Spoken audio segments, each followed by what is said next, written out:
आणि महाराष्ट्राला सातत्याने पांडुरंगाचं स्मरण मराठीतनं करायला लावणारी ही भाषा संतांनी जिवंत ठेवली आमच्या. आणि आमच्या या संतांच्या मध्ये मुद्दाम आवर्जून सांगते की मराठी साहित्याचा उगम कुठे झाला, अमुक साली शाळा निघाली आणि माणसं शिकायला लागली, हे आमचं आधुनिक पांडित्य झालं. ज्या दिवशी आईने पहिली ओवी आपल्या बाळाला म्हटली असेल त्या दिवशी मराठी भाषा जन्माला आहे.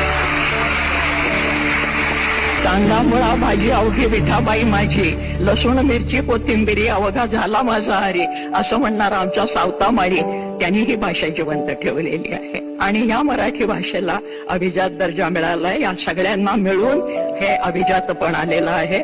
या संतांच्या मध्ये अंत्यज म्हणजे ज्याला आज आपण बीसी आणि ओबीसी वगैरे म्हणतो, ही सगळी मंडळी त्याचे परमभक्त आहेत. हे कुठल्याही शाळेत शिकले नाहीत, त्यांना कोणीही शिकवलं नाही आणि तरी सुद्धा ते मराठीमध्ये काव्य करत होते.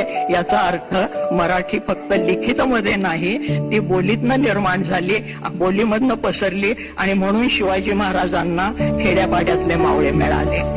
भाषा ही जिवंत राहिली त्यांच्यामुळे. आणि भाषा हे संस्कृतीचं बलस्थान असतं. कुठलीही भाषा ही जोडणारी गोष्ट असायला पाहिजे, तोडणारी नाही. पण अंत्यज स्त्रिया सुद्धा आमच्या बोलत होत्या. आणि आज ज्याला आम्ही पुरोगामी म्हणतो आणि कोणी कोणी उपहासाने पुरोगामी म्हणतात, ते पुरोगामी काही म्हणू देत, पण खरोखरच आमचे संत हे पुरोगामी आहेत. त्याची उदाहरणं जात पात पक्ष पंथ स्त्री पुरुष भेदाच्या पलीकडे. त्यामुळे स्त्री अध्यक्ष झाली हा महत्वाचा मुद्दा नाही, गुणवत्ता हा महत्वाचा मुद्दा आहे. आणि म्हणून दिल्लीचं तख्त राखणारा महाराष्ट्र माझा हा साहित्यातनं जिवंत राहिलेला आहे, कर्तबगारीतनं जिवंत राहिलेला आहे. ज्या ठिकाणी संमेलन होत आहे त्या ठिकाणी मराठी माणसाने एकदा छावणी टाकलेली आहे.